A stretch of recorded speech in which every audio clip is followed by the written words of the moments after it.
Halo guys, assalamualaikum warahmatullahi wabarakatuh. Selamat siang. Hari ini kita ada di part 3 ya. Part satunya kita nurunin dari mobil waktu unit baru dikirim.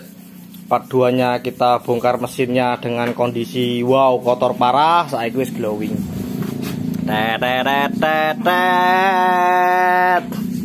Piye dalamnya kelihatan bersih yo. Bersih semua sampai kerkas-kerkasnya. Oke.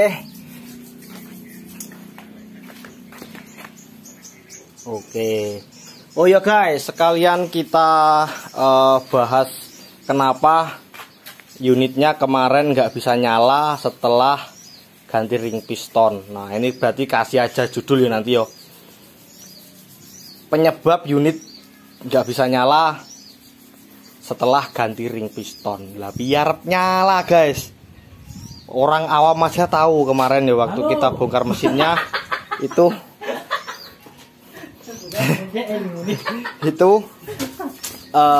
linernya gentong parah. Nah jadi makanya aku selalu berpesan kalau kita mau benerin, kalau kita mau perbaiki unit yang ngebul itu mending turunin semua, kita pastiin gitu ya. Kemarin katanya dikodok sih, cuman nggak tahu. Aku juga nggak nanya-nanya detail sama ownernya. Yang penting unitnya sampai sini kita bagusin semaksimal mungkin gitu ya, dengan biaya yang seminimal mungkin. Nah ternyata setelah kita bongkar kemarin kita lihat linernya gentong. Itu setelah tak bawa ke tukang bubut itu ternyata diukur 100 ya. Diukur mau dibikin oversis 100 aja udah nggak ketemu guys. Pantes aja unit jadi nggak bisa nyala setelah ganti ring piston. Awalnya nyala tapi makan oli, ya kan? Awalnya nyala tapi makan oli. Nah setelah dibenerin diganti ring piston malah nggak nyala. Kenapa? Ya itu tadi, mau dibuat oversis 100 aja udah nggak ketemu. Jadi udah begitu longgarnya. Nah kenapa waktu pertama itu nyala tapi makan oli? Karena di bagian ring pistonnya itu ada kotor-kotoran kan, yang bantu ring pistonnya kebuka gitu. Nah setelah diganti ring kan otomatis dibersihin tuh, jadi bersih, nggak ada kotoran sama sekali, ringnya baru. Yo brojol, yo, oke. Jadi kesimpulannya brojol, karena linernya udah gentong gitu. Untuk masalah kemarin di part 2 waktu kita bongkar mesinnya yang topnya acak-acakan, ternyata itu bukan salah, itu karena menanggulangi nggak bisa nyala akibat kompresi bocor. Mekanik yang di sana mencoba untuk ngelompatin topnya itu supaya mesin jadi mau nyala, tapi hasilnya tetap nggak bisa nyala karena kompresinya bocor gitu ya. Oke, nah seperti biasa ketika kita rakit ya gini sampai kelihatan lagi nih ada tulisan gini, kelihatan lagi bersih yo. Alamilah, baut sudah bersih, ini udah bersih semua.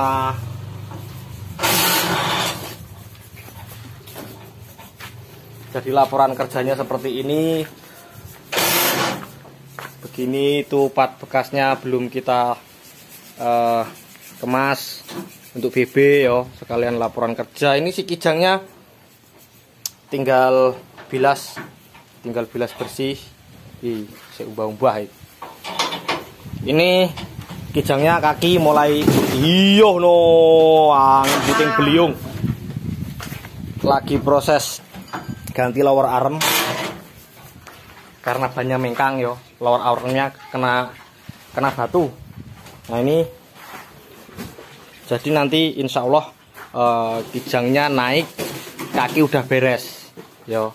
Terus si L300 nya masih lama, kita masih mau install power steering, kita mau beresin kaki-kaki belakangnya, kaki depannya kita juga mau beresin yo. Ini kita lanjut trik dan tips untuk perakitan yo, yang sering tak buatin video supaya kita nggak nemuin hal-hal yang resek yo. Oke, kita gini. Nah, bautnya udah tak siapin semua.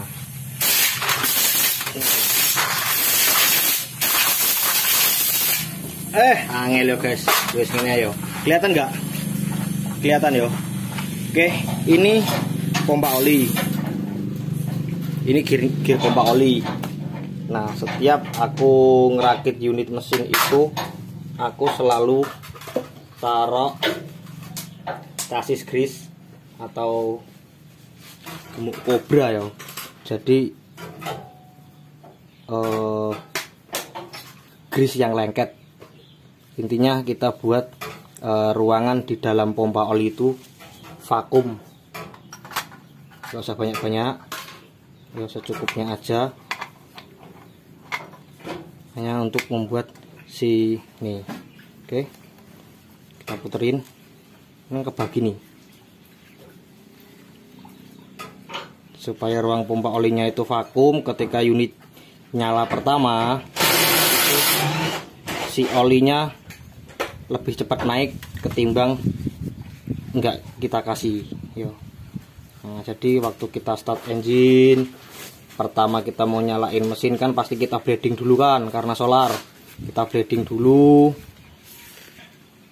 Kita start panjang itu ketika BBM nya udah naik, pasti oil pressure juga udah dapet gitu ya. Nah, oke. Nah, rasanya kan beda nih. Nah, jadi piye ya? Nek wong Jawa pulen. Oke. Kita bersihin. Kita kasih lem dikit. Kita kasih lem dikit. Di sini aja ya.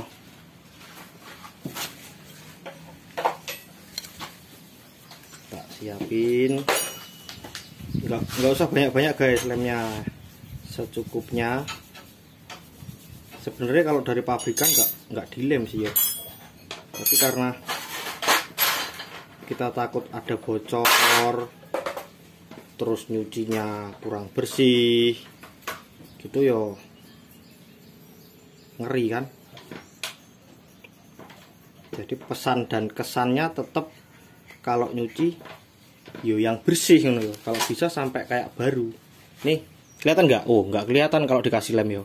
Ini kita kasih lem tipis-tipis nih. Kita kasih lem tipis-tipis. Kelihatan yo. Oke, kelihatan kalau dikasih lem yo.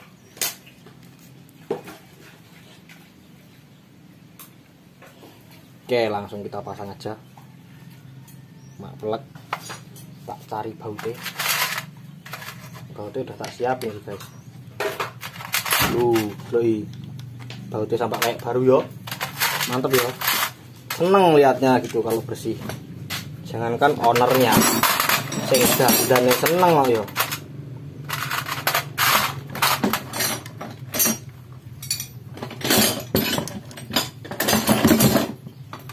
Pimin.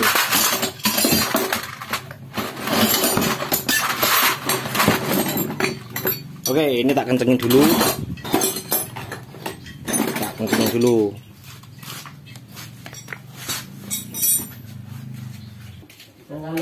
Oke, next.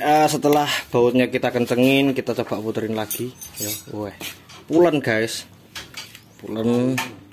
Pastiin semua bersih yo, dari jalur hisapnya, terus jalur keluarnya. Terus satu lagi. Di sini kelihatan nggak? Aduh, raketok. Oh, ini lubang regulator valve. Jadi kalau unit lain itu biasanya ada di dalam mesin, ini kebetulan di luar. Nah, regulatornya seperti ini. Seperti ini. Nggak ada apa-apa lagi, cuman ada per, ada regulator valve. Nah, untuk unit L300, ketika pompa olinya atau olinya itu low pressure, biasanya saat idle indikator oli itu nyala atau kedip-kedip. Kita bisa benerin dari sini dulu, kita nggak usah bongkarin mesinnya dulu. Kita coba bongkar timing cover. Ini kan ketutup ya, ketutup timing cover karena di sini ruangan timing belt. Jadi timing cover kita bongkar dulu, kita lihat regulator valve-nya seperti apa. Kalau kotor ya dibersihin dulu dalamnya situ. Di sini yo, ini dicabut bisa pakai tang snap-ring yang pencet buka. Aduh, salah. Yang gini yo. Nah, kita bisa ambil yo. Tuh. Kita ambil, pastiin dia jalannya lancar, terus pernya belum keropos. Di sini biasanya ada keropos. Terus ketika kita pasang, sambil dipasang yo. Oke, lancar nih, udah bersih sih. Set, presisi sekali. Nah, ini pernya kelihatan masih tinggi. Pasangnya susah nggak? Oh, gampang nih. Pasangnya gampang. Kalau pasangnya gampang gini, nih, ini pasangnya gampang nih. Berarti pernya udah lemah. Kita boleh tarik ring 10. Tapi yang per kita boleh ganjelin di sini. Taruh aja di sini. Taruh di sini yo. Logo nggak jatuh. Pas tok guys. Tuh yo. Posisinya di situ pas tok, kita pasang. Plug. Ini ringnya di sini. Kita boleh taruh lem di bagian ratnya sini. Nah, waktu kita pasang jadi lebih keras ya. Oke. Kalau pernya kan kita mau beli juga susah. Misal ada pun kita harus beli pompa lengkap gitu kan. Nah, mendingan kita ganjel dulu. Oke, tak kencengin dulu. Oke, ini udah tak kencengin rapi kan. Tuh, lemnya nggak kelihatan. Oke. Kenapa sih Mas harus diganjel di bagian regulator valve-nya? Hanya untuk menanggulangi ya guys. Hanya untuk menanggulangi supaya oil pressure-nya itu lebih dapat, terus kita nggak ketipu. Jadi misal nih regulator sekarang udah tak ganjel. Regulator udah tak ganjel, nanti ketika selesai running atau pada saat panas, mesin idle, lampu kontrol olinya mulai ada kedip-kedip atau nyala tapi redup. Malam hari biasanya kelihatan nyala tapi redup, itu tanda oil pressure-nya kurang. Misal harusnya 1,5 kilo itu tinggal 1 kilo gitu ya. Kita boleh benerin dari sini dulu. Kalau misal nih kita udah ganjel di sini tapi oil pressure-nya tetap kurang, kita bisa ganti gigi pompa olinya di sini tadi. Oil pump gear itu ada, harganya sekitar 350-an dengan syarat rumahnya ini masih bagus. Cuman jarang sih rumahnya rusak parah gitu ya. Kebanyakan kalau udah diganjel tapi nggak bisa, tetap nggak dapat oil pressure-nya, ya kita ganti oil pump gear. Alhamdulillah beres yang sudah. Pesennya tetap nyucinya yang bersih-bersih gini ya. Nyucinya yang bersih-bersih gini. Unitnya alhamdulillah ori. Insyaallah pada perakitan mesin hari ini, khususnya untuk L300 kiriman dari Palembang ini, kita nggak banyak tombok baut ya. Kita nggak banyak tombok baut, hanya ada beberapa baut yang kurang, memang dari sananya nggak ada. Bukan karena bautnya jelek apa gimana ya, bautnya ori semua loh. Asik, kepalanya burik tapi dalamnya nggak pernah kebongkar guys. Yo, kemarin itu kebongkar cuman ganti ring, jadi bongkar cylinder head sama karter, yang lain belum ada pernah kebongkar sama sekali. Bahkan sampai kasus beberapa kali kehabisan air radiator itu karena water pump. Karena water pumpnya rusak, air tidak sirkulasi. Yo, gini nih. Water pumpnya keropos sama kayak punya Pak Dinanang. Ini kan harusnya sampai sini. Nih, yo. Ini habis hilang. Ya wajar, tahun 2001 sampai sekarang belum pernah diganti. Ini kita bakal ganti water pump yang baru.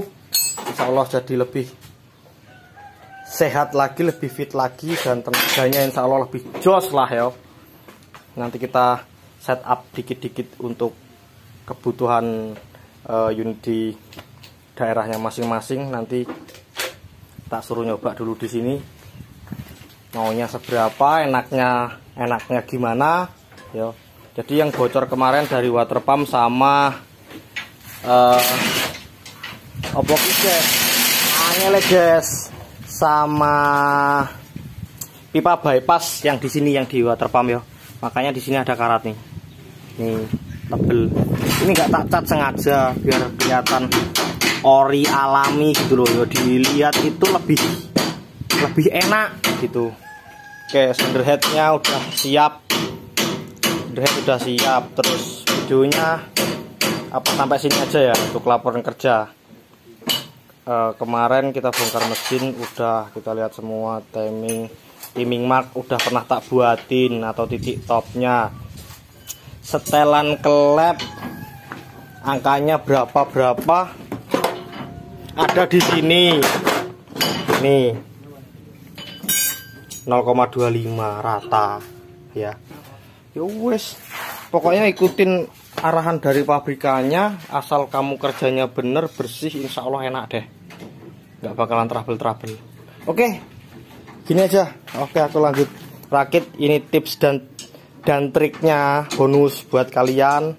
Video laporan kerjanya seperti ini. Kita tinggal lanjut rakit mesin kijangnya. Insya Allah nggak tak buatin video karena udah banyak juga. Ini juga nggak tak buatin video sih niatnya, karena di tahun kemarin waktu kita bongkarin mesin L300 nya Om Ihwan dari Bratasena, kita udah buatin videonya detail.